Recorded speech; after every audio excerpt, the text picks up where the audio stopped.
Hola, pues nada, si os parece, vamos a ir empezando. Daros la bienvenida a todas, a todos, a todos a esta tercera sesión del curso Ecología y Lucha de Clase.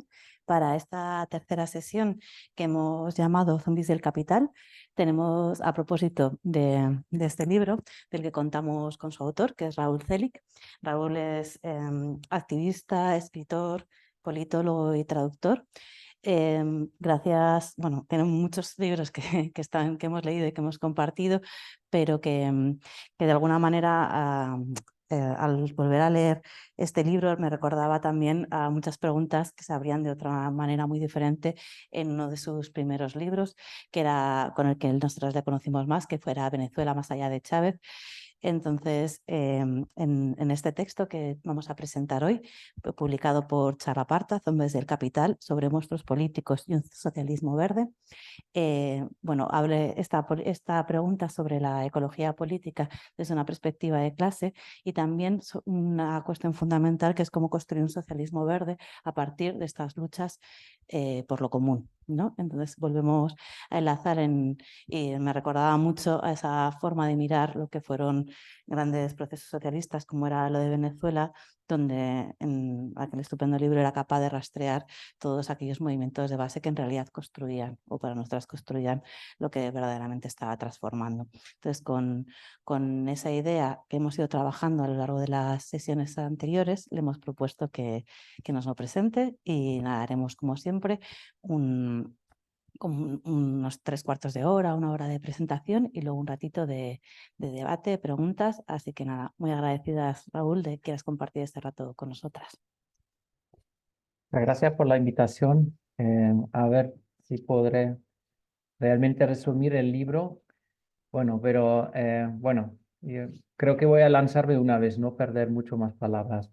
Bueno, el libro surgió sobre todo de un debate relativamente práctico. Digo práctico porque, bueno, si uno considera que la militancia en un partido político electoral es práctica, pero bueno, yo formaba parte del gremio directivo del partido de izquierdas en Alemania, algo como el comité ejecutivo, que son como 40 personas o eran 40 personas en ese momento.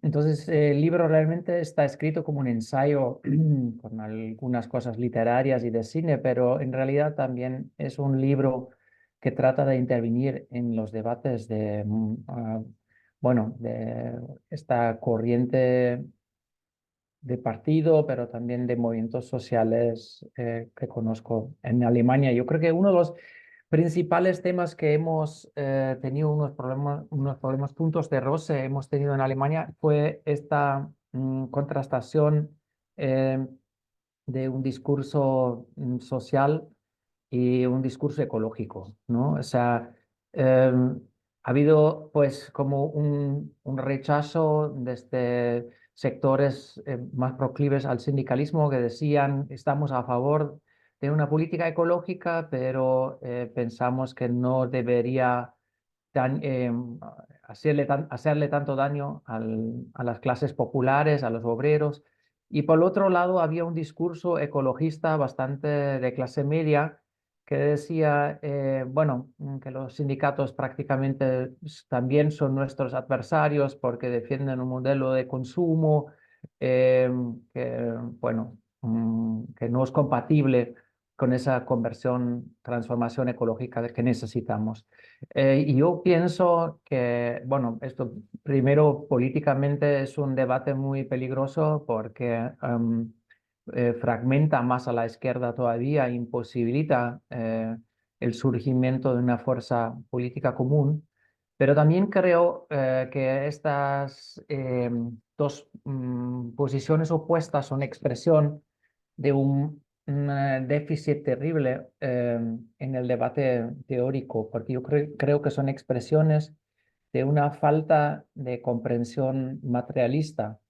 Entonces, lo que yo trato de desarrollar o impulsar con el libro es como algo como sí, una popularización de un materialismo social, ecológico, socioecológico, que evidentemente no es mío, pero yo creo que, o sea, que yo creo que los fundamentos de ese materialismo se conocen, pero yo creo que hay que popularizarlos porque todavía falta, en los debates muchas veces falta conocimiento de eso.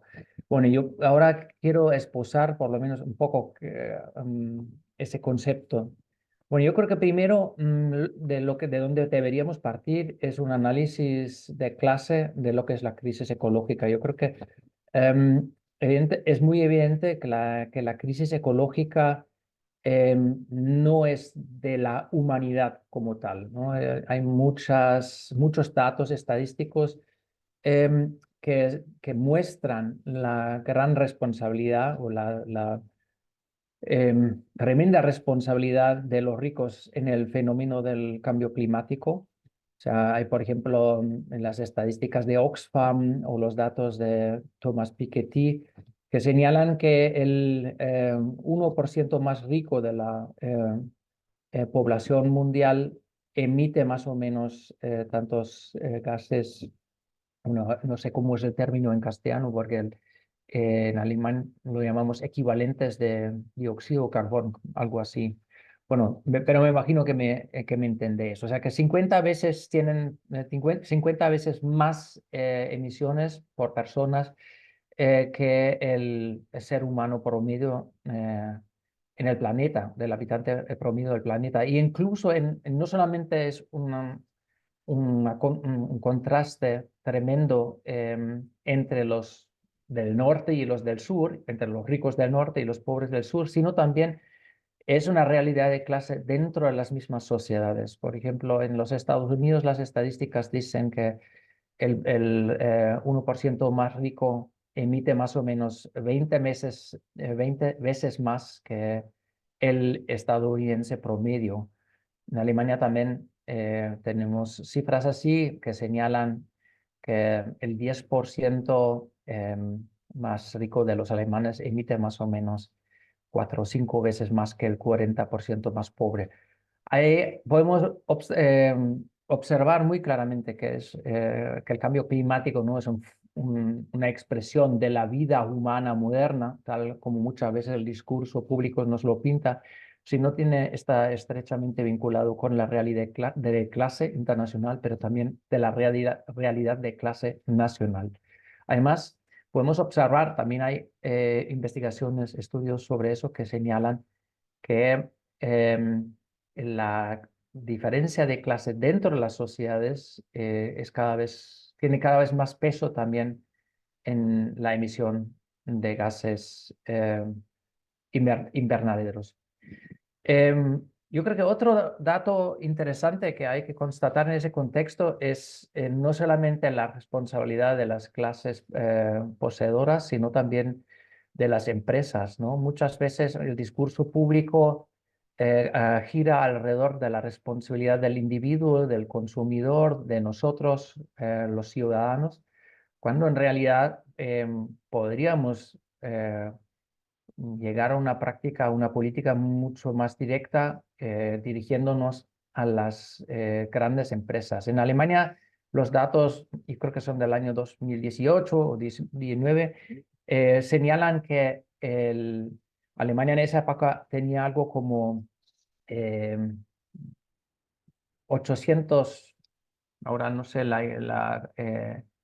cómo es el término exacto, el 800.000 millones de toneladas de carbono. Bueno, como no tengo los datos concretos, mejor no lo menciono, pero lo que la estadística sí la tengo aquí, el 30% de las emisiones de Alemania eh, provienen de 3 empresas industriales. O sea, el 30% de las emisiones totales en ese año, 2018, eran de 3 grandes empresas industriales, que eran la empresa energética RWE, evidentemente por sus termoeléctricas de carbón, Heidelberg Cement, que producen el cemento, y Lufthansa como línea aérea. O sea, en vez de todo el discurso que convoca al ciudadano en su responsabilidad, si hiciéramos leyes para esas 3 empresas, pues evidentemente podríamos tener mucho más éxito con nuestras políticas ambientales. Además de eso, hay unos nuevos estudios de Chancel que dicen que además no deberíamos mirar solamente a a los sectores que directamente emiten, sino deberíamos mirar a las inversiones que son como la raíz de estas emisiones. Y ahí también es muy claro que la responsabilidad de los ricos es todavía mucho más grande por esas inversiones que se concentran en relativamente pocas manos. Bueno, eso por un lado, o sea que el cambio climático es producido desde arriba, pues podríamos decir desde el 10% más rico al nivel global, y dentro de nuestras sociedades seguramente podríamos definir un 30 o 35% de la población como responsable, que por su forma de consumir y por su forma de invertir, por su forma de impulsar el proceso de acumulación de capital, tienen la responsabilidad de lo que está sucediendo. Y por otro lado tenemos los que van a sufrir con las consecuencias del cambio climático y de otras crisis ecológicas, que son evidentemente los pobres. ¿Por qué? Bueno, por ejemplo, el cambio climático no significa que el mundo se vaya a desaparecer en un día, no es esa apocalipsis que conocemos de algunas películas distópicas, sino va a ser un poco va a ser un poco como los últimos años, ¿no? O sea, una sucesión de crisis cada vez más acelerada. Entonces, por ejemplo, vamos a tener el problema que mucha gente por desastres naturales pierde su casa, em, y no tendrá la posibilidad de comprarse nueva casa y tendrá que buscar un piso pequeño para arrendarlo. Y esto va a subir más todavía los alquileres. Vamos a tener problema, lo que en Alemania ya han pronosticado, que vamos a tener seguros obligatorios para la vivienda, que evidentemente tendrán unos costes enormes que no pagarán las empresas responsables, sino que pagarán la gente común y corriente. Y evidentemente los más pobres de la sociedad tendrán mayores problemas de pagar esos seguros. Y también tenemos el fenómeno que vosotros en el Estado español lo conocéis mejor que nosotros, la crisis de algunos productos básicos de la alimentación, ¿no? O sea, el fenómeno del aceite de oliva, yo creo que es muy llamativo porque esta subida de precio evidentemente tiene que ver con una crisis ecológica, con la sequía y con la falta, con las pobres cosechas. Bueno, entonces yo creo que es claro que tenemos que hablar del carácter de clases de esta crisis y de estas crisis ecológicas, porque son varias. Bueno, yo creo que ya dije, yo creo que es necesario de hablar o de llegar a una descripción más materialista de lo que está sucediendo. Y allí quisiera pues hacer como una pequeña excursión a un término teórico, bueno, teórico, un término de los escritos de Karl Marx y Friedrich Engels, que hablan, que yo creo que es muy productivo para entender lo que está ocurriendo hoy día. Em, pues yo creo que desde hace por lo menos 4 décadas se está hablando de un descubrimiento del Marx verde. O sea, de que Marx tuvo preocupaciones, algunas preocupaciones ecológicas en su obra. Bueno, evidentemente da un poco igual si Marx era ecológico o no lo era, porque es un poco como defender al Cristo Rey. Pero yo creo que aparte de este debate un poco extraño de los marxólogos, sí puede ser interesante para hoy, porque estas observaciones de Marx yo creo que son un buen punto de partida para llegar a una lectura más correcta y más adecuada eh, a lo que estamos viviendo hoy. Bueno, entonces los dos términos fundamentales allí en ese contexto para llegar a un materialismo, yo diría, más verde, más ecológico. Dos términos fundamentales son, primero, la definición de lo que es el trabajo en Marx y Engels, Para ellos el trabajo es la transformación de naturaleza, o sea, cualquier proceso productivo e industrial más todavía es una transformación de la naturaleza. Yo creo que en esta simple descripción ya hay un punto de partida muy interesante y un segundo término que juega un papel más importante cuando Marx ya llega a una edad mayor es el término del metabolismo. Posiblemente vosotros conoceréis ese debate, pero sin embargo me gustaría esposarlo un poco. Seguramente sabréis que en esa época no era, en el siglo XIX, uno no podía ir a la biblioteca a sacar fotocopias. Entonces, lo que se hacía, en alemán lo llamamos Excerpt, no sé cómo sería el concepto en castellano, pero los apuntes, ¿no? Uno se va a la biblioteca a hacer apuntes de las obras y a través de los cuadernos de estudio de Karl Marx uno puede reconstruir un poco qué estaba investigando en esa época. Y en los últimos 15, 20 años de su vida se preocupó cada vez más por un problema pues, de la agricultura inglesa y sobre todo en algunas investigaciones que había adelantado Justus von Liebig sobre el problema del empobrecimiento, de la falta de fertilidad de las tierras inglesas.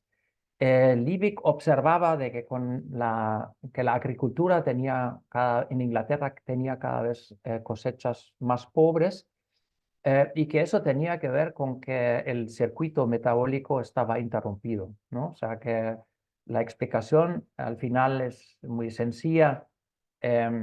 Pues si tú tienes unos consumidores de los alimentos que viven en las ciudades, sus excrementos ya no terminan en la tierra, entonces donde normalmente tenemos el circuito del campo, ¿no? O sea, comida, digestión, excrementos, sino lo que pasa es que los alimentos son producidos en un lugar, son transportados a otro lugar y allí en Londres pues se convierten en un enorme problema, ensucian las calles, luego tienen una canalización, pero con la canalización terminan en el río y en el mar y se pierde el fertilizante que es tan obligatorio, tan necesario para la tierra.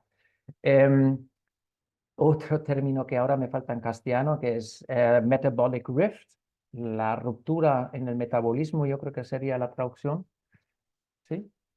O sea, la interrupción del metabolismo.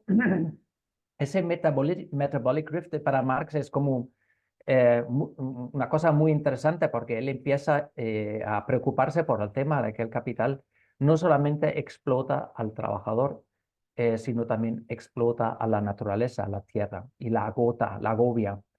Em, ya como dije, algunos expertos en Marx ya desde hace 40, 35 años investigan sobre ese tema, John Bellamy Foster, por ejemplo, o últimamente el japonés Kohei Saito, que ha hecho un doctorado en Berlín sobre justamente ese tema. En ese contexto habría que mencionar que los cuadernos de estudio ahora apenas en los últimos años se están publicando, o sea, los cuadernos de estudio de Marx, entonces por eso es ahora solamente hay acceso a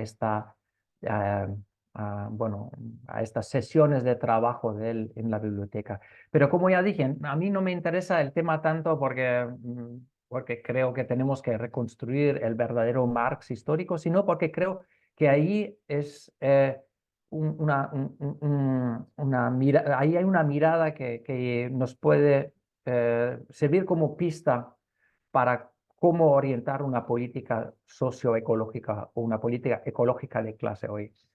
¿Qué es lo que constata Marx? Pues evidentemente él dice, no, esa ruptura en el metabolismo tiene que ver con el desarrollo social, ¿no? O sea, con el desarrollo social que no es simplemente una urbanización, o sea, no solamente es el fenómeno que ahora cada vez más personas viven en las ciudades, sino esa urbanización es consecuencia también de un proceso violento de expulsión de los campesinos de su tierra, ¿no? O sea, el proceso de la eh,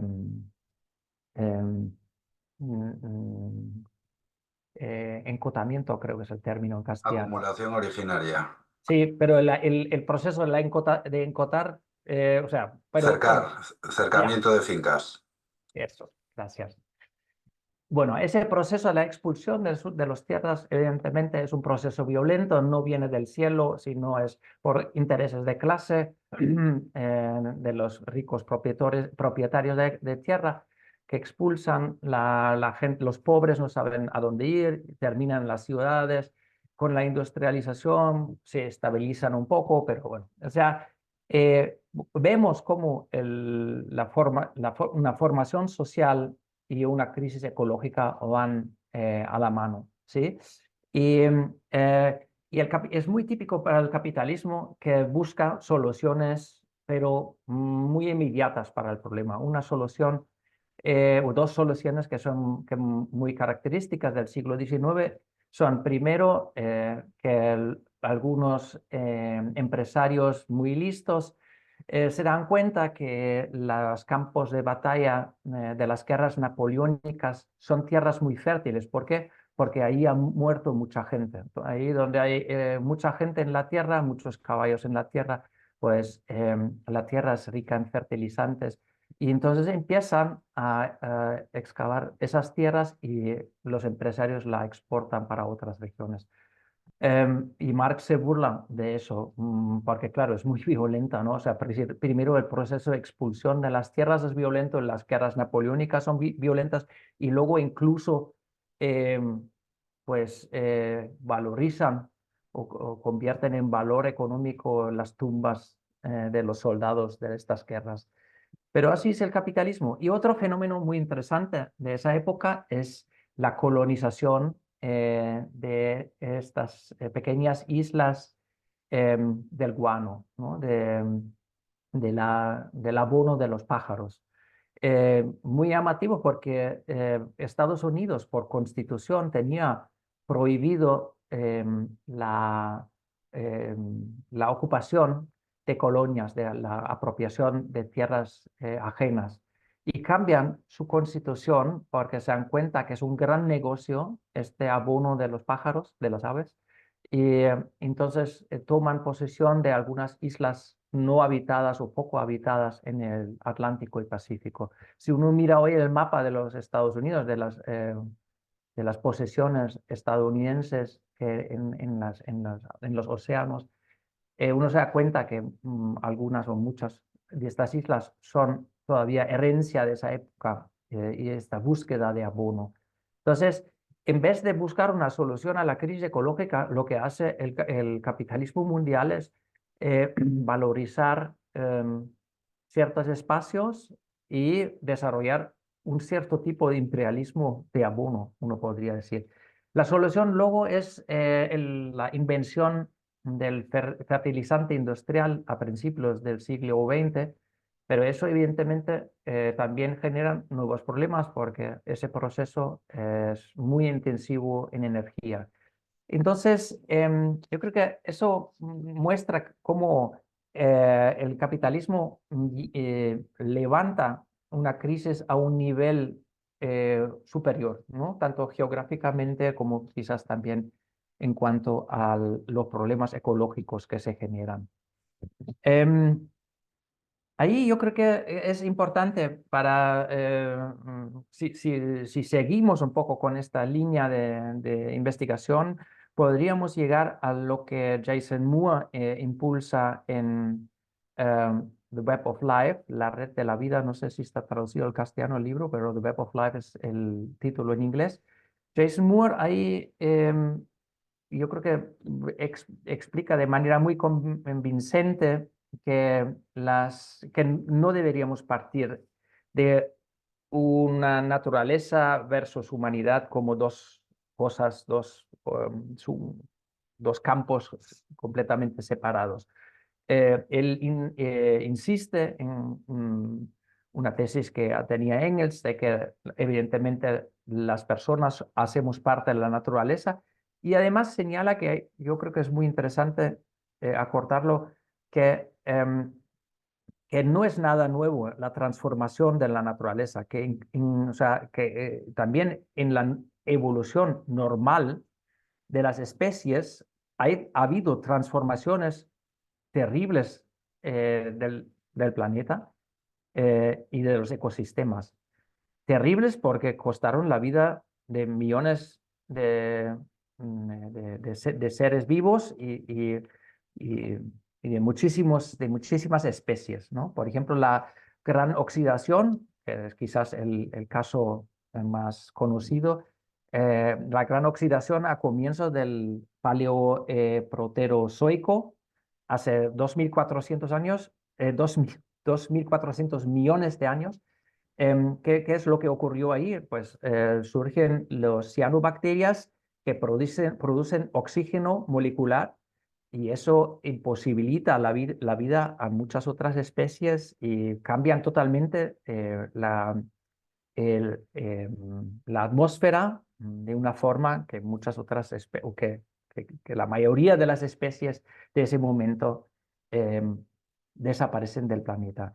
Evidentemente, en la historia de la evolución fueron procesos muchísimo más lentos, ¿no? O sea, esa gran oxidación fue un proceso de seguramente decenas o cientos millones de años, pero lo que yo creo que lo que sí deberíamos defender, que la crisis ecológica no es esta apocalipsis, como a veces algunos movimientos ambientales nos la pintan, sino es un proceso de transformación que no termina con la naturaleza, sino lo que pone en peligro es la supervivencia, bueno, quizás no de la humanidad, pero de las sociedades relativamente complejas, ¿no? O sea que quizás lo que estamos observando hoy no es la guerra de la humanidad contra la naturaleza, sino una transformación profunda de la naturaleza que hará inviable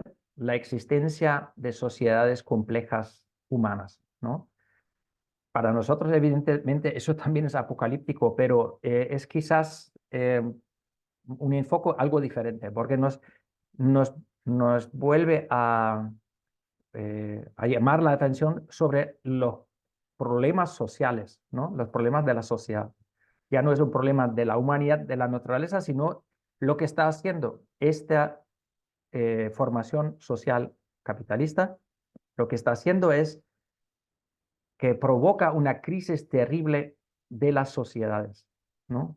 Menos que no es tanto una crisis de la naturaleza, sino es una crisis de nosotros, los seres humanos. Bueno, yo creo que ahí, en ese contexto, es un poco, o sea, donde me gustaría canalizar un poco el debate eh, político y donde yo pienso, donde podríamos desarrollar un tipo de materialismo que parte tanto de lo social como de lo ecológico.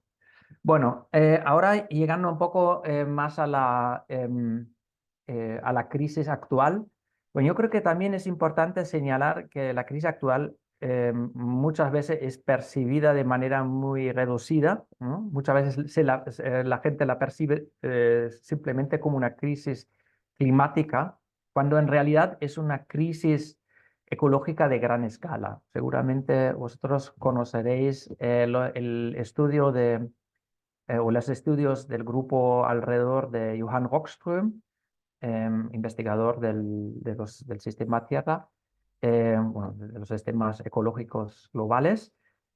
Y ellos desarrollaron ya hace algo como 15 o 20 años el término de los límites planetarios, donde definen 9 grandes sistemas donde la intervención de nosotros, los seres humanos, está, pues, podríamos decir, causando una ruptura en los circuitos, en el metabolismo normal o en los circuitos naturales.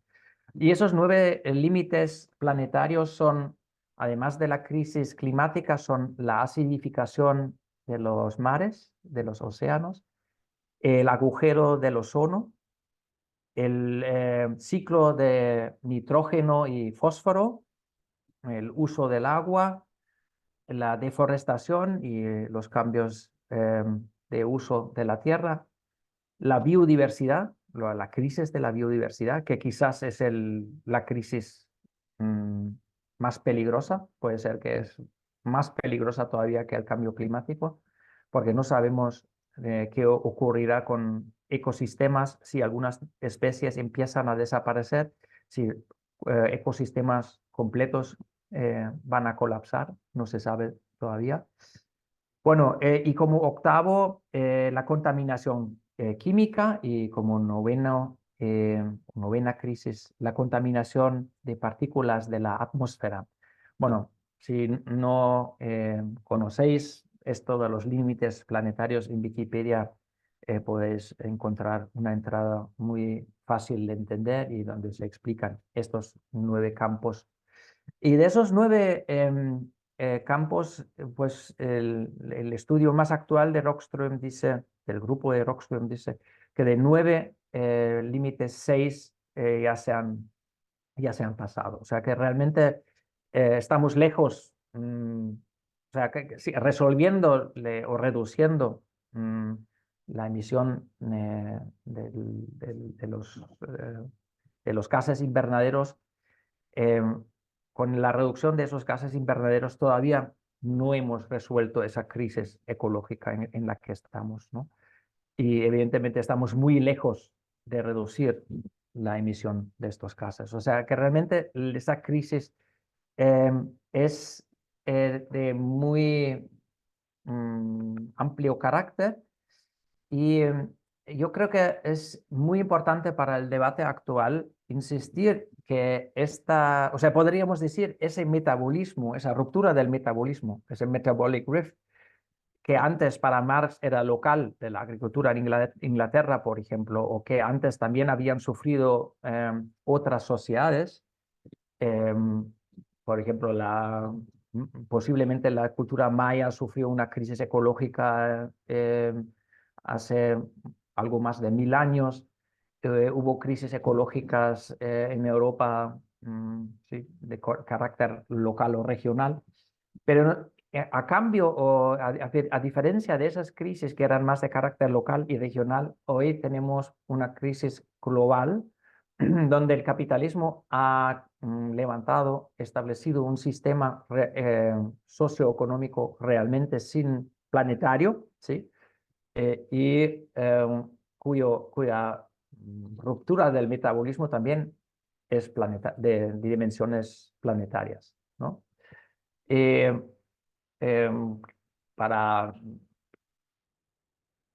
para usar quizás una imagen muy sencilla de los estudios socioecológicos, em, pues es, por ejemplo, la imagen esa de una sociedad marítima hace 600 años. Imaginémonos una sociedad que construye barcos, que necesita madera, que corta bosques, que una sociedad marítima que supera sus límites de sustentabilidad va a desaparecer como sociedad marítima o sociedad naval.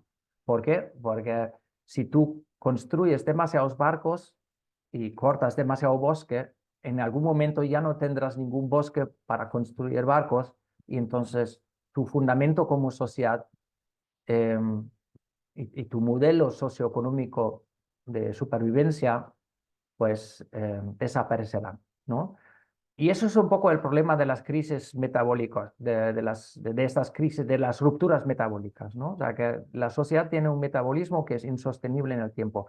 Y las crisis de ese carácter hasta ahora han sido, como ya he dicho, locales o regionales, y el capitalismo de hoy, que es globalizado, nos ha llevado una crisis realmente de carácter global. Y bueno, y allí yo creo que es importante señalar que esa crisis no es tanto la consecuencia de ciertos modelos de consumo, ¿no? O sea, mi amigo Ulrich Brandt, lo digo mi amigo porque realmente es un amigo y porque lo estimo mucho y yo creo que ha aportado mucho al debate, probablemente lo conoceréis.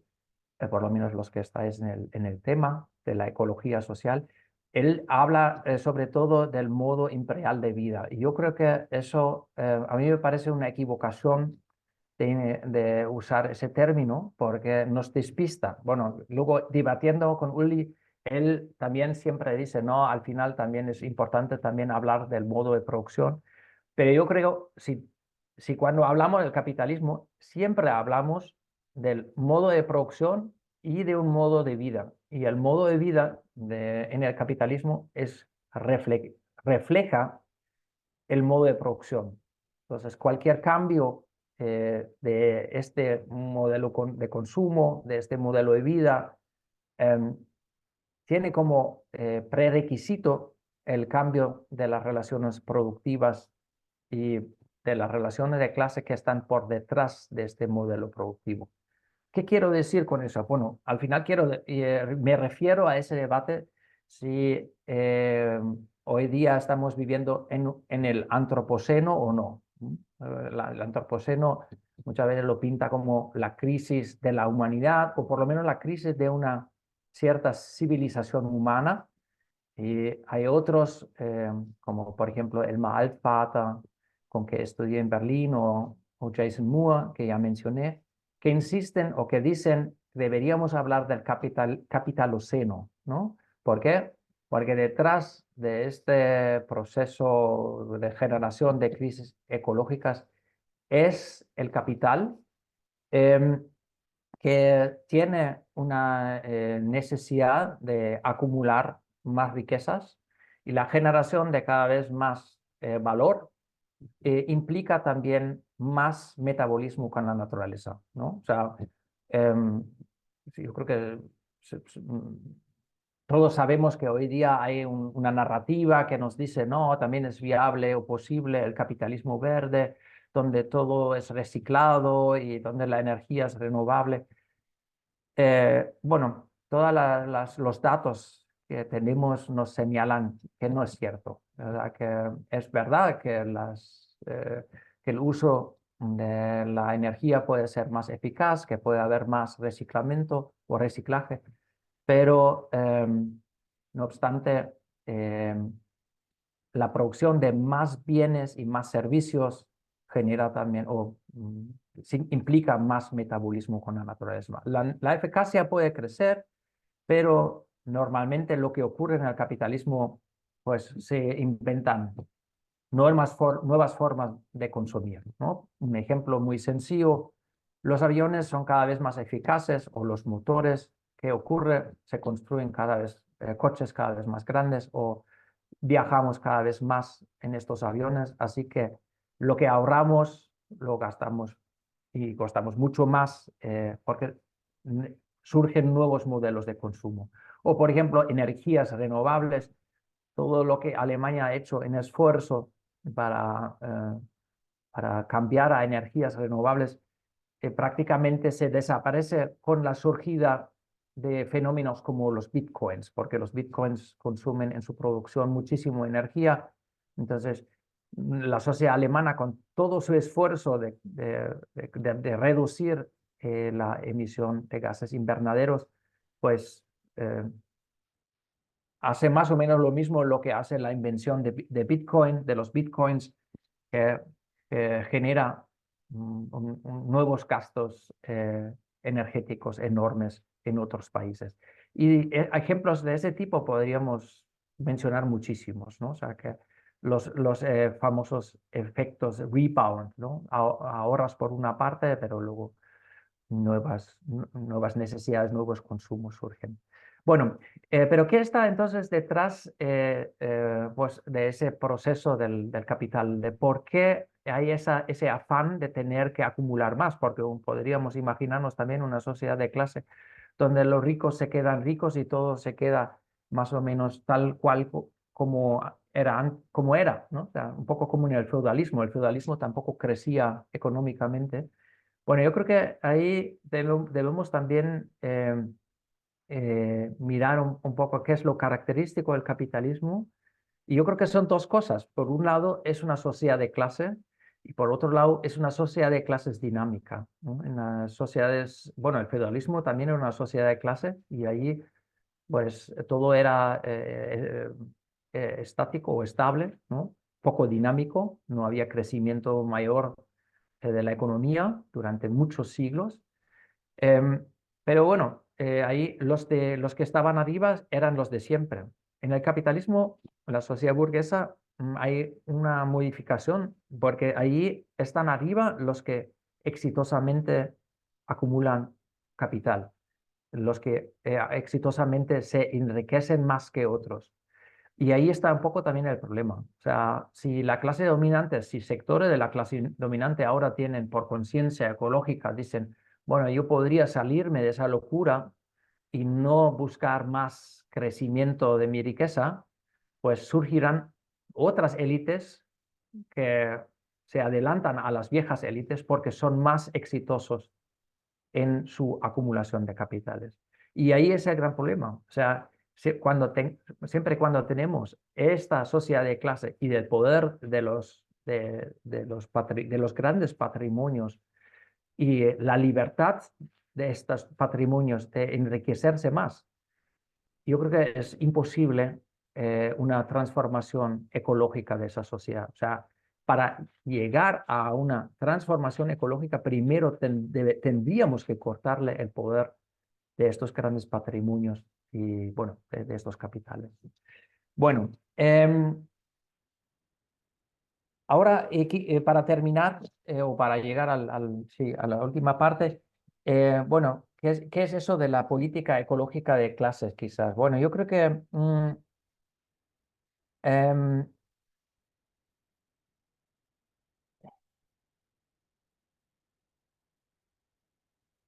es una cosa que muchas veces en los debates ambientales o ambientalistas, las cosas se pintan como en los cómics o en las películas distópicas, ¿no? Que hay una gran catástrofe y es, el colapso es como un fenómeno puntual y luego todo se cambia. Yo creo que eso es poco probable. Bueno, yo tampoco soy muy experto o no soy nada experto en eso, pero yo creo que mucho más probable es lo que dije al principio, una sucesión de crisis.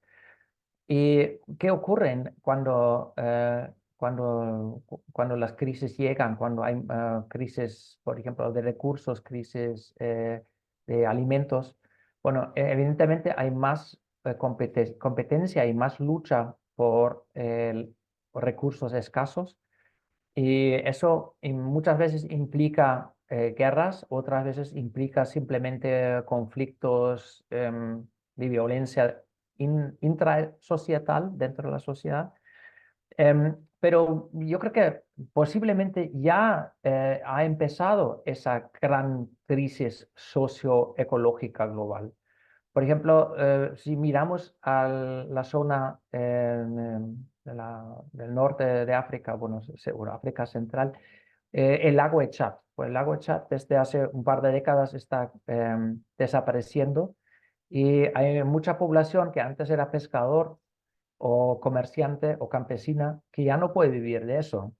Esto junto con la crisis de la masculinidad de cierto modelo del hombre de poder alimentar a su familia, es como ¿cómo se llama? La tierra perfecta o el abono perfecto para el surgimiento de milicias islámicas. O sea, perdón, la crisis, lo que hemos observado en estos últimos años en la región, en el norte de Nigeria, ¿no? Em, de que estos grupos islámicos, estos grupos de jóvenes milicianos, que hay un surgimiento de esos grupos, pues perfectamente se puede interpretar como un resultado de que un modelo socioeconómico está desapareciendo por una crisis ecológica.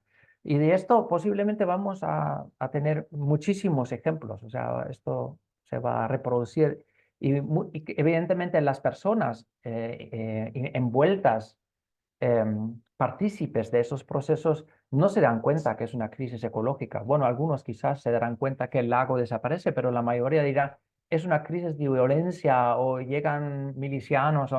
Y bueno, yo creo que es un poco el problema, que la crisis ambiental, la crisis ecológica, tiene un ritmo, bueno, también es acelerado, pero el ritmo son épocas milenarias, ¿no? Los cambios climáticos grandes, ¿no? Em, las crisis de nosotros, las personas, son de pocos años. Nuestro horizonte como personas es mucho más reducido, eso es lo que quiero decir. Bueno, entonces yo pienso que deberíamos em, eh, bueno, desarrollar un discurso que dirige la mirada a estas crisis sociales, ¿no? Y a estas guerras, a estas crisis también militares, porque eso es otro, la otra cara de la medalla. O sea, yo creo que justamente por, si partimos de un materialismo ecológico y entendemos de que nuestras sociedades dependen de su entorno, del ciclo de reproducción del entorno natural, justamente si entendemos eso, debemos hablar de las consecuencias sociales y políticas, geopolíticas que esto tiene. Bueno, y ahí diría yo, bueno, primero lo que deberíamos de desarrollar como una política ecológica de clases es lo que dije, popularizar un materialismo socioecológico, o sea, un materialismo que recuerda que lo que acabo de decir, que las sociedades están arraigadas en un entorno natural y dependen de la reproducción natural. O sea que eso de pensar de que el materialismo es el dinero y lo natural es lo natural, eso justamente es, creo que gran parte del problema de nuestro debate de hoy, ¿no? Yo creo que un materialismo sincero tiene que hablar de esa dimensión ecológica.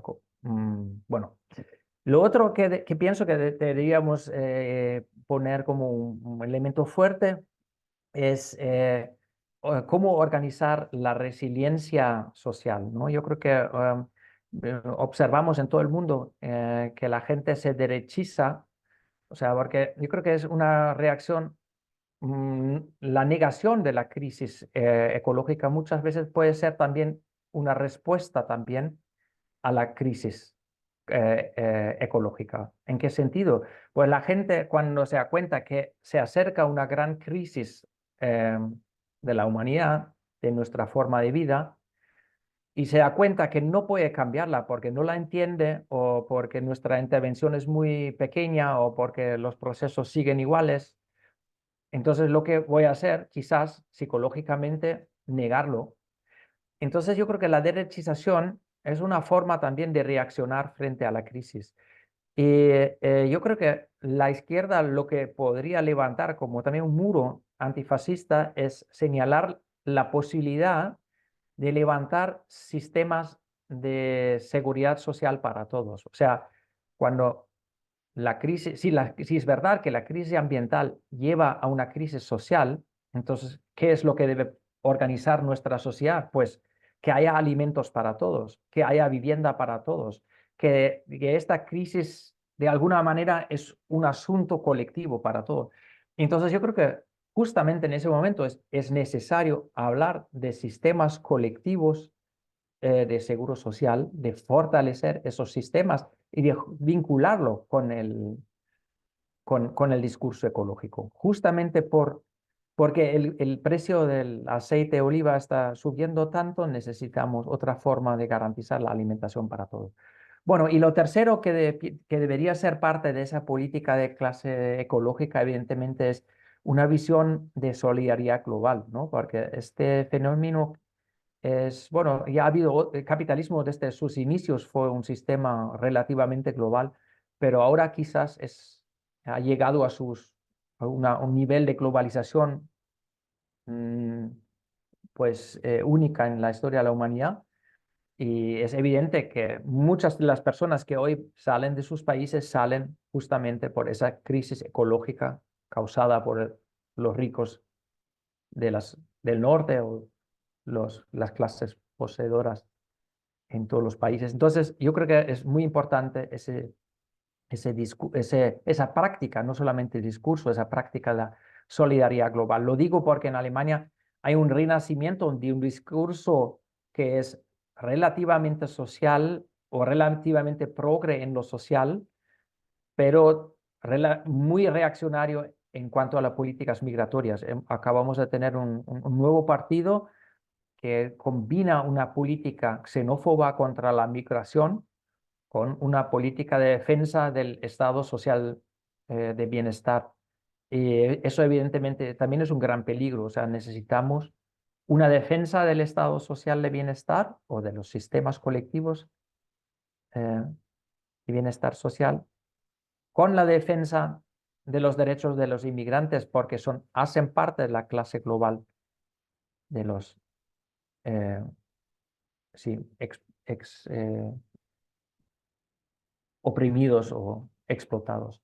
Bueno, y para dar un último ejemplo de que esto es posible, también en la práctica, pues quiero mencionar de que en Alemania en los últimos 3, 4 o 5 años han surgido alianzas muy interesantes. Por ejemplo, cuando el Fridays for Future, Viernes para el Futuro, cuando ellos tuvieron como algo de choques con el sindicalismo, unos sectores, los sectores más socialistas de los jóvenes ambientalistas, buscaron el acercamiento activo a los sindicatos, ¿no? Porque tuvimos acciones contra la explotación de carbón, donde el movimiento ambiental entró como en conflicto con el movimiento sindical, porque las minas de carbón tienen muchísimos derechos conquistados para los trabajadores. Y para evitar este tipo de conflictos, pues un sector de los Fridays for Future empezó a construir alianzas con el sindicalismo y ahora, por ejemplo, tenemos y se acercaron sobre todo los trabajadores de los servicios públicos y del transporte público, porque dicen, para esa conversión de la industria que es necesaria, necesitamos puestos de trabajo bien pagados en el transporte público y en los servicios públicos. Entonces, ellos se han prestado a apoyar las huelgas en el transporte público y con eso ha habido como un debate o una alianza, una cooperación activa y estrecha entre sindicatos de ese sector con el movimiento ambientalista. O sea, que ellos realmente se van a las huelgas y hacen parte de las movilizaciones y están en constante discusión también con conductores y choferes de autobuses y de metro. Yo creo que eso es muy bonito porque muestra que lo que un tiempo parecía ser una gran línea de conflicto entre clase obrera y movimiento ambiental, que esto es una barrera que se puede superar y que no ha sido muy difícil tampoco para superarla. Bueno, en algunos otros sectores será más difícil, pero se ha mostrado que es posible. Y otro ejemplo muy bonito en ese contexto es quizás lo que han hecho las asociaciones contra la pobreza, como la Caritas, que ellos tienen como una organización conjunta en Alemania, Paritätischer Wohlfahrtsverband. Y esa asociación, esa alianza de ONGs, se ha aliado con movimientos ecológicos y de defensa de la naturaleza, porque para impulsar conjuntamente un proyecto de transformación socioecológico. Entonces, yo creo que necesitamos una política ecológica de clase desde un punto de partida, yo diría marxista, aunque seguramente hay otros puntos de partida también. El feminismo también puede ser un punto de partida muy válido para esa política. Pero además de eso, también necesitamos traducir esta política en propuestas concretas que evidentemente serán mucho más modestas o reformistas, si queréis. Y allí, por ejemplo, son estas propuestas donde las huelgas se organizan junto con movimientos ambientalistas o donde hay propuestas de transformación de la sociedad donde diferentes sectores se unen. Bueno, muchas gracias por la atención. Entremos al debate si queréis. Genial, pues muchísimas gracias, Raúl, ha estado muy bien. Y nada, tenemos un ratito todavía de preguntas, debates. No sé si alguien os apetece animaros.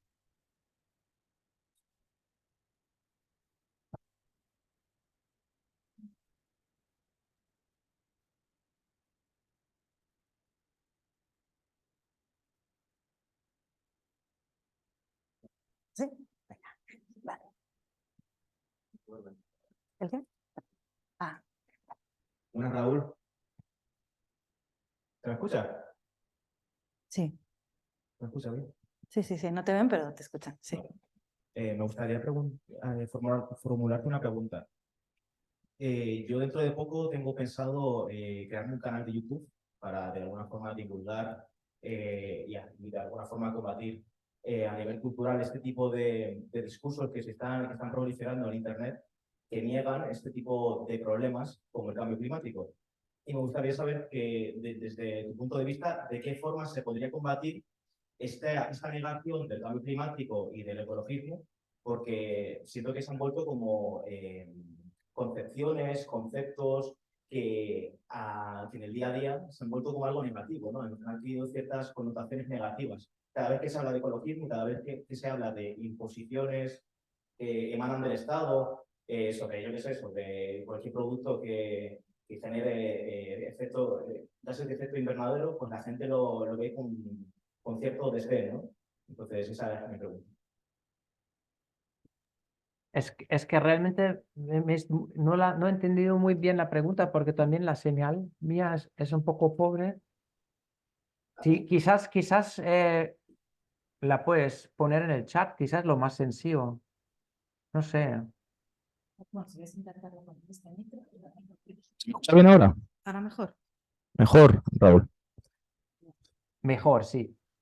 Vale, mi pregunta iba sobre, sobre la creación de contenido en Internet, porque siento que en Internet, en YouTube concretamente, están proliferando ciertos discursos que niegan este tipo de problemas, como el cambio climático. Y como el ecologismo, el cambio climático, estos conceptos han adquirido ciertas connotaciones negativas, me gustaría cómo, de alguna forma, cómo se podría transformar y hacer entender a la población que son problemas que nos afectan a todos y que debemos actuar en consecuencia. No sé si juntamos algunas preguntas para Sí, que ¿no? no hable Porque tanto. también Me está parece muy bien. Victoria. Gracias.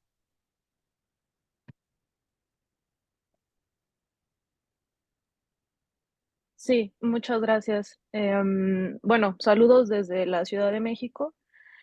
Lo que me gustaría añadir a la mesa para debatir, para analizar las problemáticas que se han tocado es que hubo una serie de puntos que me gustaría señalar desde lo que se vive aquí en México, ¿no? Particularmente yo lo que estudio es minería desde la filosofía, pero creo que más allá de la cuestión de clase, o sea, que es absolutamente necesaria que se ponga en el debate, también está la cuestión geográfica. ¿Por qué? Porque no es lo mismo lo que vive la clase obrera aquí en este lado del mundo, en términos incluso ecológicos, y lo digo, por ejemplo, en el caso de la minería, que es un sector que llega y en cosa de unos años arrasa con todo, ¿no? Pienso, por ejemplo, en el caso del Ejido del Bajío, en Sonora, donde uno de los desarrollos mineros que tomó la zona y que además ha habido se han matado constantemente a los defensores del territorio, incluso se les han arrestado, se les han desaparecido, se les han puesto mensajes en el cuerpo porque hay un vínculo ahí muy grande con los cárteles, entre el Estado y los cárteles y el sector privado y demás.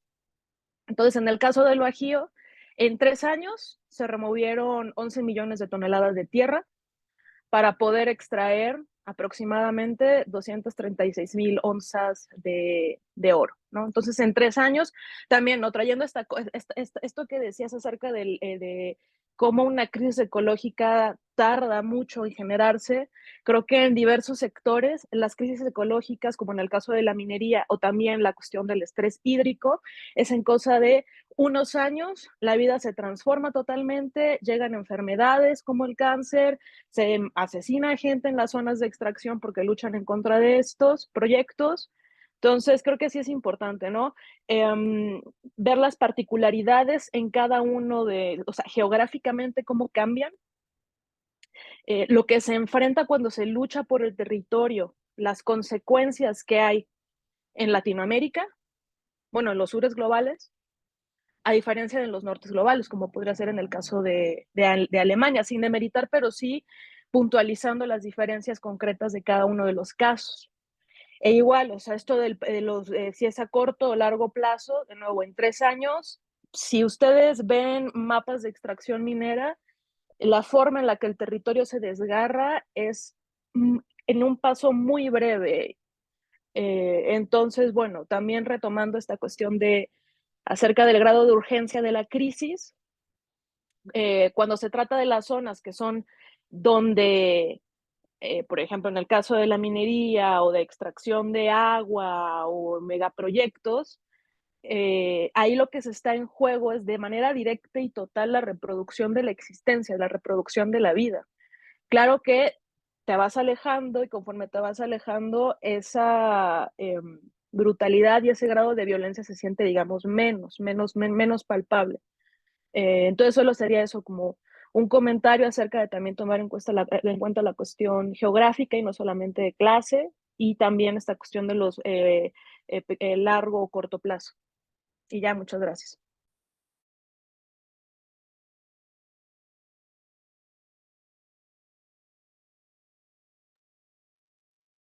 No sé si hasta aquí y abrimos otro turno después. O, ¿sí? ¿Hacemos? Sí, sí, simplemente pues parece que ahora nadie quiere, ¿no? Bueno, primero, ahora veo en el chat, gracias a Juan por colocar el nombre Ulrich. Muy bien, sí.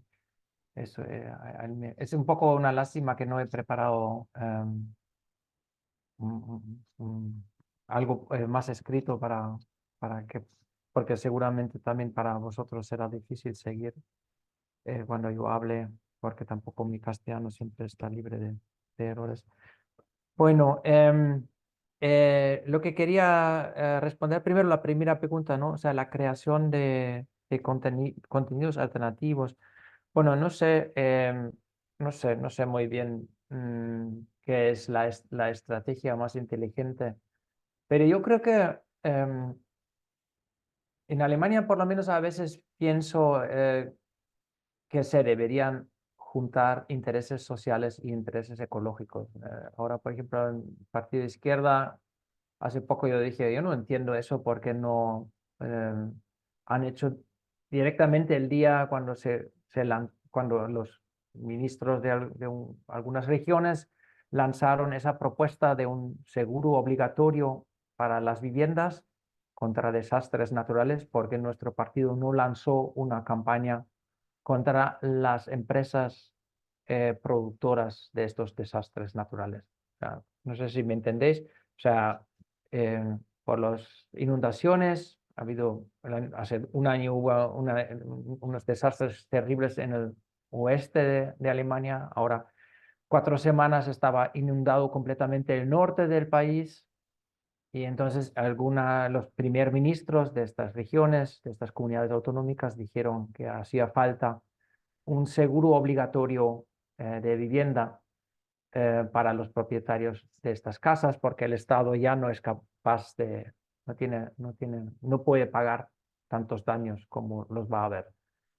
Y yo creo que yo creo que sería muy fácil para una izquierda vincular el interés social con el interés ecológico. O sea, que muchas veces el discurso populista negacionista lo que hace es habla de unas supuestas élites que son responsables de un discurso ecológico y dicen, no, son las élites de Bruselas que nos quieren obligar a cambiar nuestra alimentación.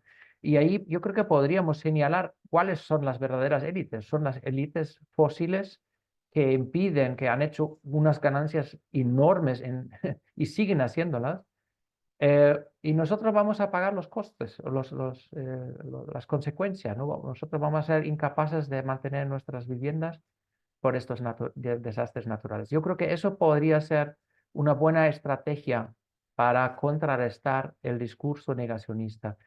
El otro aspecto, pues yo pienso, eso, el negacionismo no es simplemente la consecuencia de las nuevas formas de comunicación, de los social media, sino yo creo que son consecuencia también de lo que dije, de la crisis psicológica, ¿no?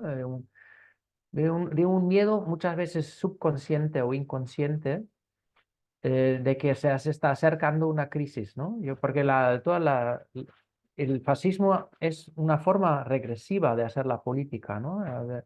De recurrir a modelos históricos que pues, supuestamente en el pasado nos han protegido la nación o lo que sea. Y en ese sentido es regresivo porque hay un miedo. Entonces yo creo que nosotros como izquierda deberíamos levantar propuestas y proyectos de protección a la gente. También es nuestro deber de tener un discurso también esperanzador. Esperanzador quizás no podemos negar la realidad, o sea que viene una gran crisis, es evidente, pero nosotros tenemos una propuesta en ese sentido esperanzadora porque nosotros proponemos que juntos, colectivamente, con solidaridad, podemos sobrevivir esa crisis y podemos salir mejor de esta crisis. Y todo lo que viene de cambio también puede ser una posibilidad, ¿no? Una oportunidad. Por ejemplo, si realmente es verdad que hay que consumir menos, también habrá que trabajar menos, ¿no? Porque si las empresas industriales deben producir menos, entonces podríamos pensar en cómo repartir riquezas y trabajo de una manera que todos quizás trabajemos solamente 20 horas la semana y tengamos más tiempo para cuidar a nuestros familiares, vecinos, amigas. Entonces yo creo que deberíamos levantar propuestas que frente a la crisis no caen en ese distopismo. Lo otro que pienso, lo que acaba de comentar Victoria, pues yo vivía mucho tiempo en Colombia y nosotros, bueno, mi organización política, Congreso de los Pueblos, se ha construido siempre desde la resistencia campesino, indígena y afro contra los megaproyectos. Entonces, para nosotros en Colombia y nosotras en Colombia, pues el tema de la minería siempre fue como muy presente y la guerra sucia también. Entonces, eh, es cierto que es una realidad diferente de la europea.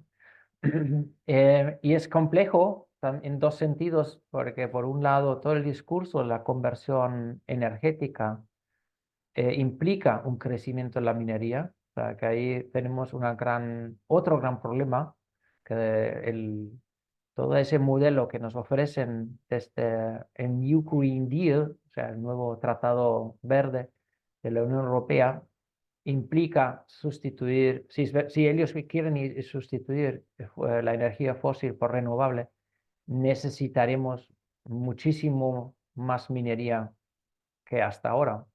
Y esto implica más destrucción del medio ambiente. Es justamente por eso, porque yo creo que un capitalismo verde es imposible, es totalmente impensable. Y lo que hace falta es una reducción del consumo de energía y de materias primas.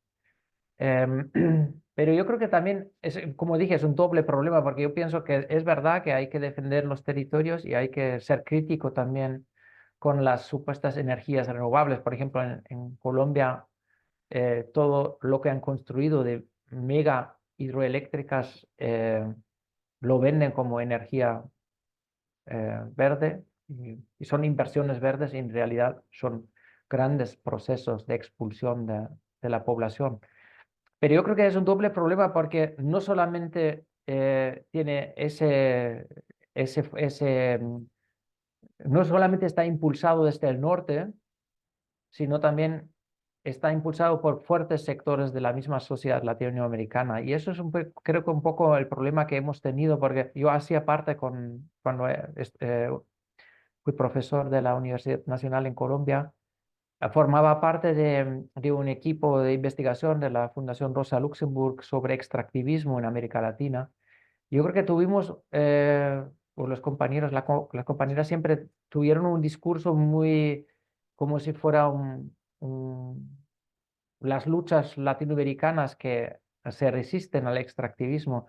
Y yo creo que el gran problema es que en gran parte o buena parte de las sociedades latinoamericanas y también de las clases populares indígenas, por ejemplo, eh, quieren ser parte de este capitalismo global y en ese sentido también han hecho su alianza con el extractivismo, ¿no? En Venezuela, por ejemplo, la explotación del petróleo fue un consenso de las grandes capas populares, nadie lo cuestionaba y la extracción, el extraccionismo ahora de la minería en el sur de Venezuela está en contra de los indígenas, pero yo estoy seguro que la gran mayoría de los venezolanos está a favor de esa explotación. Y ahí vemos que, que el problema de cómo juntar discursos de clase con discursos ambientalistas o de defensa de los derechos originarios, de que hay que buscar un discurso que no fragmente, sino que una, que yo creo que ese problema también se tiene en América Latina y también, y simplemente señalando la diferencia con el norte, posiblemente no será suficiente, porque justamente en Venezuela fue lo que ocurrió, ¿no? Que con el discurso siempre antiimperialista, eh, pues no se logró a plantearle a la sociedad la posibilidad de realmente transformarse también la sociedad venezolana hacia adentro. No sé si me hago entender.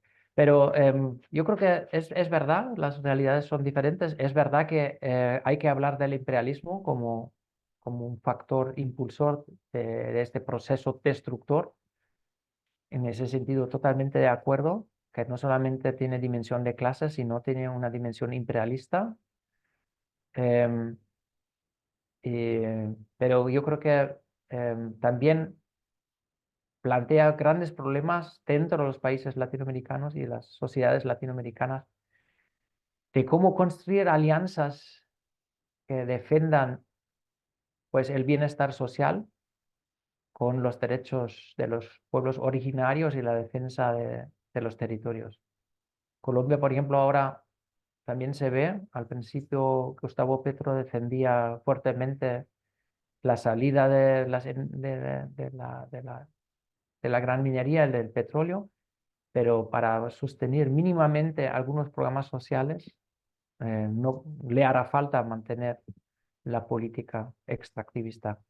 Y es no solamente consecuencia del imperialismo, sino también es una consecuencia de las mismas contradicciones de clase en Latinoamérica, pienso yo.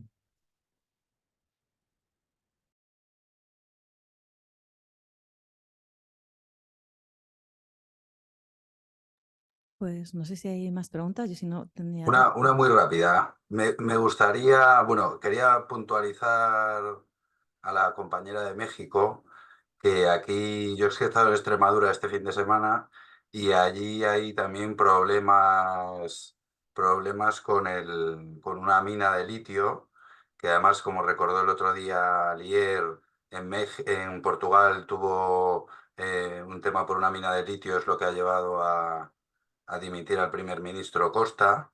Quiero decir que aquí también tenemos conflictos de injusticia ambiental y, y me gustaría, pues eso, de comentar que no es una cosa solamente que esté ocurriendo en los países del sur. Aquí, curiosamente, bueno, Extremadura es el sur de España, es la comunidad menos desarrollada y con los salarios más bajos, casualmente. Y bueno, nosotros también somos un poco colonia porque además ahora están saliendo muchas plantas fotovoltaicas por la nueva política verde, que es lo que está originando estos conflictos por el litio. Y nosotros somos ahora, yo tengo compañeros de trabajo que nos ven es como una colonia energética de Alemania. Además, tengo compañeros de trabajo que dicen exactamente así. Y eso por una parte, pero me gustaría preguntarte ¿por qué Ulrich Brandt no te gusta el concepto del modo de vida imperial?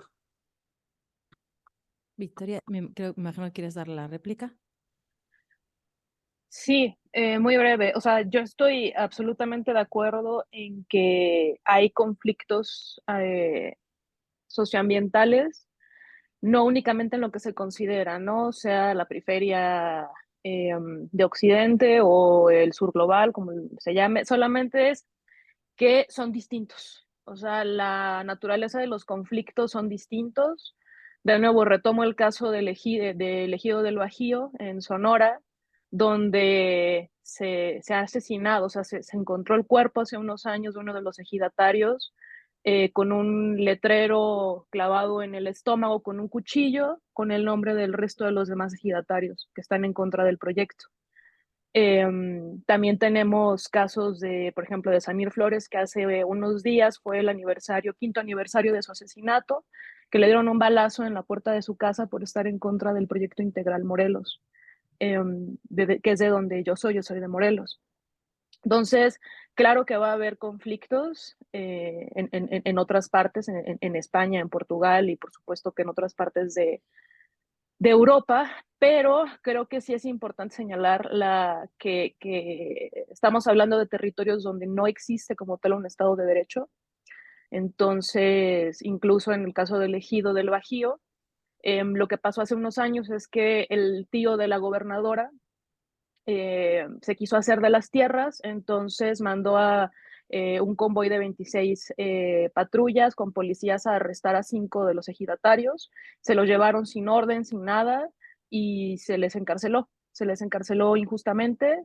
O sea, la lista, o sea, Betty Cariño, Homero Gómez, o sea, la lista de defensores del territorio que tenemos asesinados en México es brutal. O sea, en México acumulamos 58 conflictos mineros dentro, o sea, de los que contempla el Observatorio Latinoamericano de Conflictos Mineros, que es donde más hay. O sea, pero creo que es importante porque aquí hay zonas que están tomadas por los cárteles, cómo se les mata, el proceso en el cual el cuerpo es tratado, la impunidad, la total impunidad. O sea, en este caso, en Europa es frecuente, ¿no? Que a los ministros o a los políticos involucrados en algo se les dimitan del cargo. Aquí no, aquí se les dan senadurías, gubernaturas, o sea, siguen gobernando. Hay un total régimen de impunidad y creo que eso no niega el resto de los conflictos ambientales en Europa. Más bien, la especificidad de lo que ocurre geográficamente es distinta. Eso era como lo único que me parecía importante señalar. Pero bueno, muchas gracias.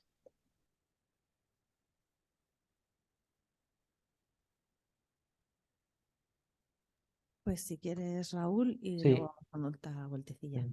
No, yo creo que estoy totalmente de acuerdo, no, eso evidentemente que la dimensión de la violencia en la expropiación de tierras no tiene comparación, ¿no? O sea, bueno, por lo menos en Europa no tiene comparación. Y también las dimensiones de los territorios, ¿no? O sea, México, Perú, Colombia, bueno, por lo menos hasta en los cambios de gobierno, un 30% del territorio nacional estaba entregado en concesión a empresas de gran minería. O sea, que no significa que en el 30% del territorio realmente están impulsando proyectos mineros, pero tendrían derecho. O sea, imagínense la cifra, 30-40% de un país que teóricamente puede ser explotado para las minorías. Es increíble. Y también es verdad que la minería ha cambiado muchísimo su forma. En Colombia, pues también lo he tenido que constatar, ¿no? Cuando antes uno buscaba un oro en un espacio concreto, hoy día realmente abren áreas enormes y, y buscan, pues, disuelven químicamente la tierra para extraer el oro, porque el oro tiene tan baja concentración que realmente es un proceso químico. O sea, hay que imaginarse eso, ¿no? O sea, no, estoy muy de acuerdo que debemos hablar de ese fenómeno y que evidentemente es un fenómeno imperialista que además va muy a la mano con, con esa herencia colonial, ¿no? De la expropiación violenta. Y eso creo que en Europa sí es algo diferente. Es verdad que también aquí hay periferias, ¿no? Y que el territorio también es valorizado, expropiado, pero bueno, hay algunas garantías de derechos mínimos y bueno, entonces es verdad que debemos ver también las diferencias, pero también posiblemente debemos hablar de las cosas en común, porque también las hay.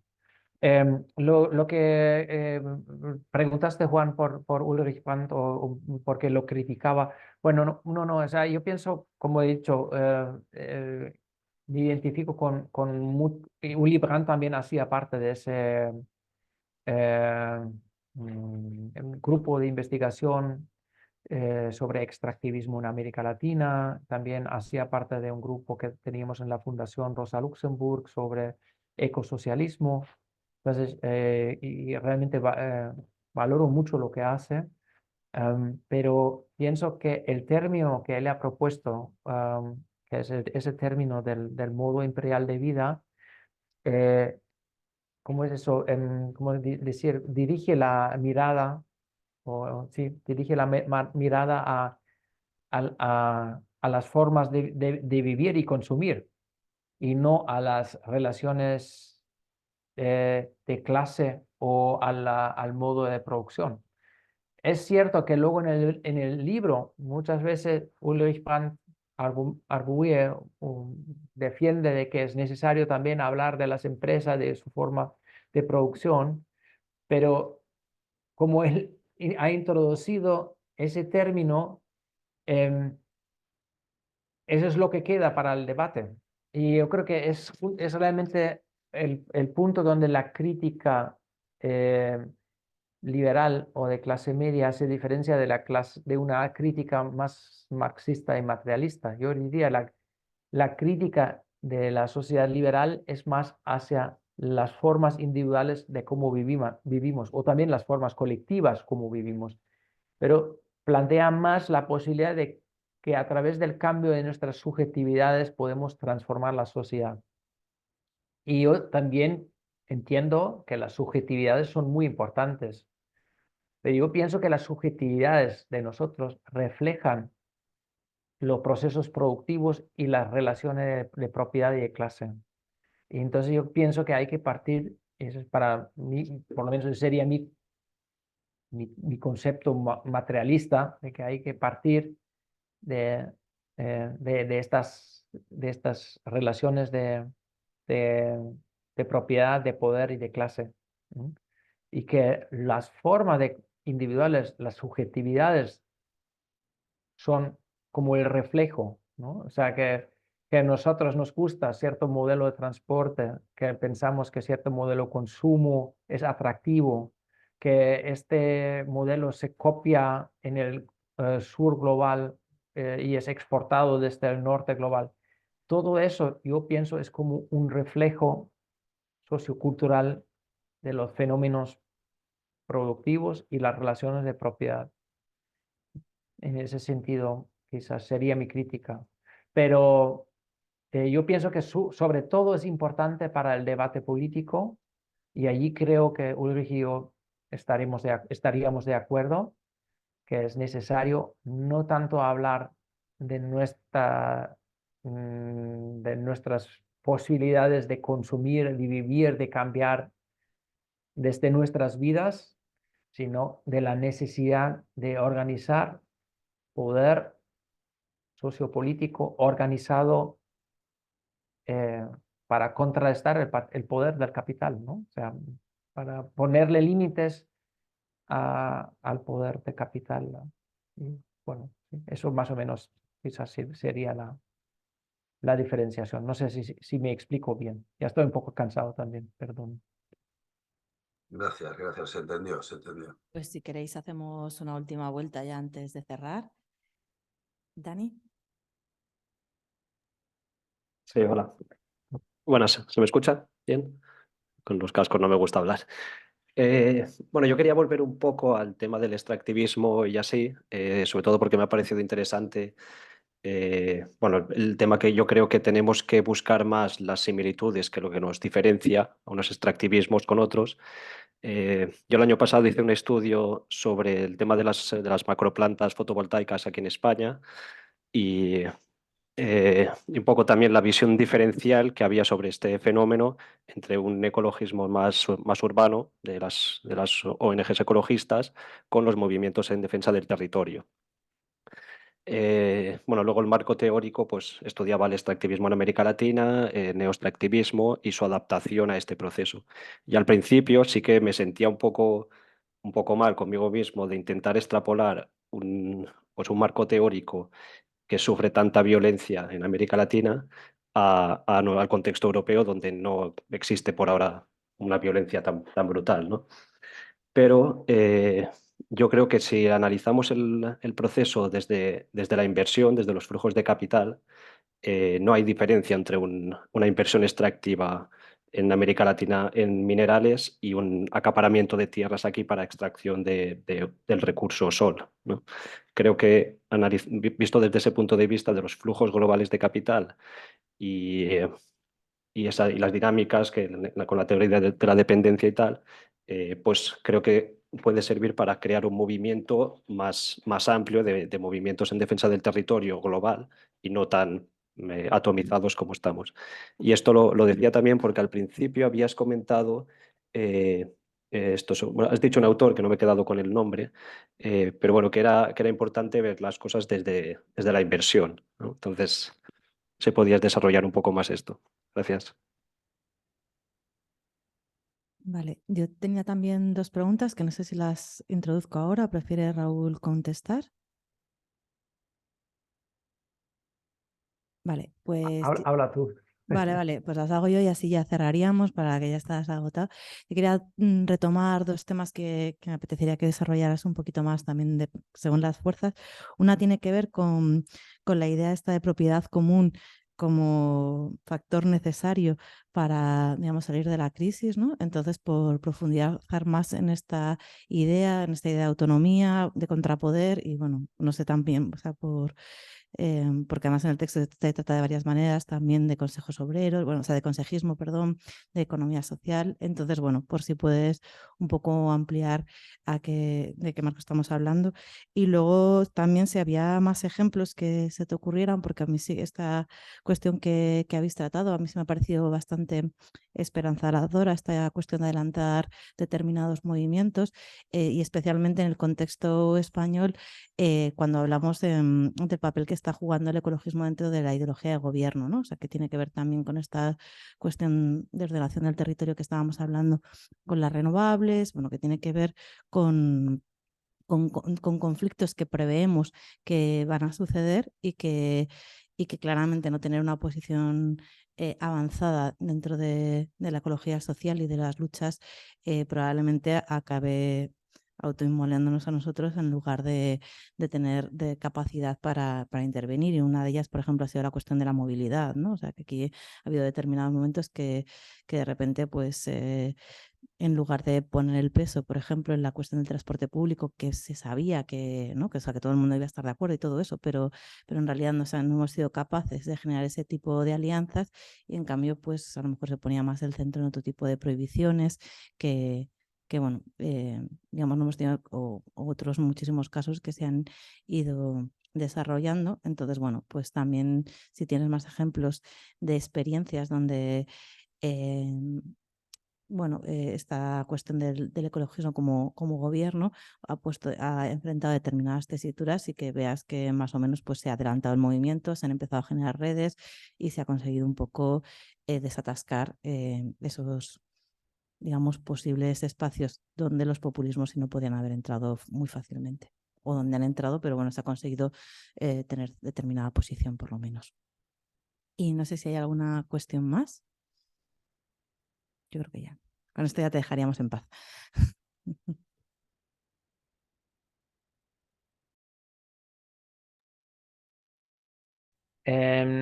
Bueno, Lucas Chancel, o Lucas Chancel, creo que porque es francés, si no estoy mal, lo he colocado ahí con su página en el chat. Em, bueno, en cuanto a la pregunta sobre el extractivismo en Europa, bueno, primero yo creo que, claro, es perfectamente, puede ser muy productivo de llevar términos de otros debates, de otros contextos al contexto de aquí. Y ahí, en ese contexto, por ejemplo, tenemos también el término del land grabbing, o sea, del acaparamiento de tierras agrícolas por razones especulativas que proviene del sur global y que es una práctica ahora también en Alemania. O sea, hoy día es muy difícil para campesino pequeño y mediano de sobrevivir porque se ha hecho muy caro pues adquirir o arrendar territorios para la agricultura porque hay tanta especulación de tierras de grandes fondos de inversión. Entonces vemos que lo que antes, hace 20 años, observamos en Brasil, ahora lo tenemos en regiones de Alemania como Turingia, ¿no? Entonces, son procesos que perfectamente tienen estructuras similares. Pero en cuanto a las resistencias, pues yo también pienso que es muy importante de pensar un poco cada contexto concreto, porque yo creo que también el ecologismo puede caer en una política de resistencia por resistencia, ¿no? Por ejemplo, sabéis que el libro se ha publicado en Chalaparta, en el País Vasco. En el País Vasco ahora hay un debate muy fuerte porque algunos grupos, algunos colectivos ecologistas, pues defienden algo por su tradición, la resistencia a cualquier proyecto poco más grande de inversión y por ejemplo ahora están muy en contra de las eólicas o también ahora desde EH Bildu se planteaba un proyecto en común con el Fondo de Inversión Estatal Noruego que es quizás lo más ecológicamente y social sensible lo que puede haber en el mundo capitalista en ese momento, ese fondo, porque tiene algunas normas mínimas. Y H. Bildu con esa propuesta ha encontrado un rechazo terrible de algunos colectivos locales. Y allí veo que no veo tan claro que la defensa del territorio siempre es algo que correcto o debido o acertado. Porque pues yo lo digo que yo paso los veranos en un caserío donde todavía faltan muchas comunidades y cuando llegué la primera vez no había casi ninguna comunidad, pero yo sé que nadie de esa aldea, de estas familias que viven en ese pueblo, en el, que está en Navarra, en las montañas de Navarra, nadie quiere regresar a un tiempo donde no tenías electricidad. Y si todos nosotros queremos tener electricidad y un mínimo de movilidad, necesitaremos fuentes de energía. Entonces yo creo, es verdad que tenemos que reducir mucho nuestro consumo, pero yo creo que no es cierto que nosotros, ni siquiera nosotros los más ecológicamente sensibles, estamos conscientes o estamos dispuestos a, a volver al frío lo que era un caserío hace 60 años, ¿sí? Donde tú tenías una habitación con algo de fuego y no te movías del pueblo en, en todo el año, porque los viejos de la familia, pues algunos no salían de su valle en 30 años, ¿sí? O sea, muchos que se han ido a Pamplona en 5 ocasiones en su vida. Y pues, ¿qué es lo que quiero decir con eso? Pues muchas veces los colectivos que resisten a esos proyectos de eólicas son la misma gente que no tiene ningún problema para ir a una fiesta en coche, 100 kilómetros, ida y vuelta. Eh, entonces yo creo que es un discurso, ¿cómo decir? Es súper radical, pero que no es compatible con la práctica real. Bueno, ya he dicho que los comportamientos individuales no cambian en nuestra sociedad, entonces tampoco quiero echarles la culpa como individuos, pero lo que quiero decir es, si nosotros queremos planteamos la necesidad de transformar las fuentes energéticas y si sabemos que hacen falta soluciones solidarias, entonces también es claro que las fuentes renovables necesitarían territorio, porque tanto lo solar como las eólicas necesitan más territorio que una central nuclear. Y en Alemania tenemos, por ejemplo, mucho el problema que ahora la ultraderecha es muy en contra de cualquier fuente de energía renovable. Y su defensa del territorio es eso. Ellos quieren que volvamos a las energías nucleares. Para mí es un discurso, en ese caso, como tal, como ellos lo plantean, para mí ahí se convierte en un discurso regresivo. Y yo creo que hace falta pues ponerse de acuerdo. No sé si Almudena se refirió a eso, pero en Alemania tenemos un poco el debate desde pues algunos teóricos socialistas y también algunos sectores del sindicalismo que plantean la necesidad de los consejos de transformación. O sea, ¿qué quiere decir eso? Pues ha habido un debate sindical en Alemania ya en los años 20 que hablaba de la necesidad de la democracia económica. Con eso querían pues, señalar que en el capitalismo la democracia es muy limitada, no se extiende al campo de la vida económica, a la vida del trabajo, y entonces hace falta una democratización de la vida económica. Entonces, sectores del sindicalismo lo tienen como su bandera, que prácticamente también es una bandera de socializar pues ciertas industrias y recuperar un control político sobre lo que ocurre económicamente. Y yo creo que eso tiene gran actualidad porque lo que va a hacer falta es una transformación planificada o acordada entre la sociedad. Si, por ejemplo, decidimos que las minas de carbón desaparecen, ¿qué pasa con los trabajadores? Nos tenemos que poner con los trabajadores. Ellos tienen que ser sujetos de esa transformación, no pueden ser objetos. O sea, hacen falta consejos de transformación donde ellos y ellas planteen qué tipo de trabajo quieren tener si sus empleos tradicionales desaparecen. Y eso es cierto también para la industria automotriz. No sé si sabéis que hay una fábrica tomada cerca de Bolonia o Firenze, en Italia, donde se han planteado la conversión a producir bicicletas. Bueno, yo creo que ese tipo de conversión industrial hará falta y eso tiene que ser un acuerdo solidario de la sociedad.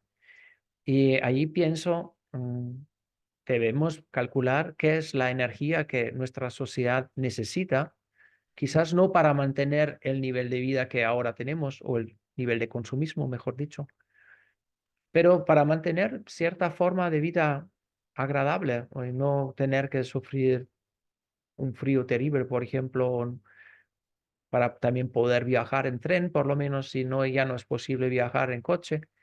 Y esas conversiones necesitan evidentemente también fuentes de energía renovable y allí eh, el territorio, el sujeto del territorio no es el único que cuenta para mí. O sea, yo creo que si una sociedad se pone de acuerdo y una persona, un pastor en un pueblo está en contra, yo no tengo tan claro que el pastor tiene el derecho de impedir el proyecto. Pues por lo menos es mucho más complejo que eso. O sea, que yo creo que un romanticismo de lo originario tampoco lo veo como la salida. Yo creo que en una deliberación colectiva de toda la sociedad es posible encontrar soluciones que son aceptables para todos y todas. Y en ese sentido, yo creo que es muy importante defender el territorio, sobre todo en esas relaciones centro y periferia, y ahí estoy muy de acuerdo con lo que dijo Victoria antes o lo que acabáis de comentar ahora. Creo que fue Juan, ¿no? De la Extremadura, porque eso es una relación de centro-periferia y yo creo que la periferia siempre tiene derecho también de defender, pues de no ser sometida, ¿no? A los intereses del centro. Pero también es verdad que, por ejemplo, en el caso más concreto del País Vasco que conozco, ahí pienso que la defensa del territorio no es lo único que para mí cuenta, sino también es muy importante llegar a una solución sostenible para la sociedad de toda la región y no solamente las personas que viven en un pueblo concreto. No sé si fue lo que, sí, más o menos las cosas que acuerdo de los comentarios. Os agradezco mucho la atención y muy bueno haber podido compartir con vosotros y vosotras. Gracias. Pues muchísimas gracias, Raúl. También muchísimas gracias a quienes habéis compartido recursos por el chat, que os los pasaremos por escrito para que los tengáis, pero que sobre todo tienen que ver con un documental sobre la defensa del territorio mapuche, que es la rebelión de las flores. Tiene que ver también con otro artículo sobre la violencia contra las defensoras del territorio y sobre el papel del ZLN en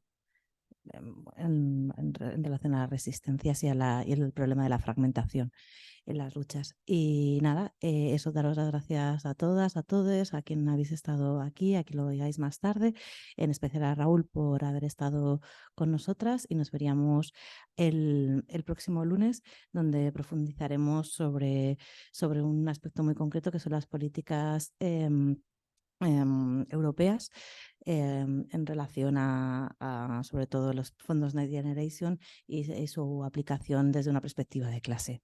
Entonces, gracias al monitoreo que están haciendo los compañeros de Greenpeace. Así que nada, pues nos vemos y muchas gracias. Hasta ahora. Chao, gracias. Muchas gracias, Raúl. A Hasta ti. ahora. Chao. Y a todos. Gracias, hasta luego. Chao. Hasta luego.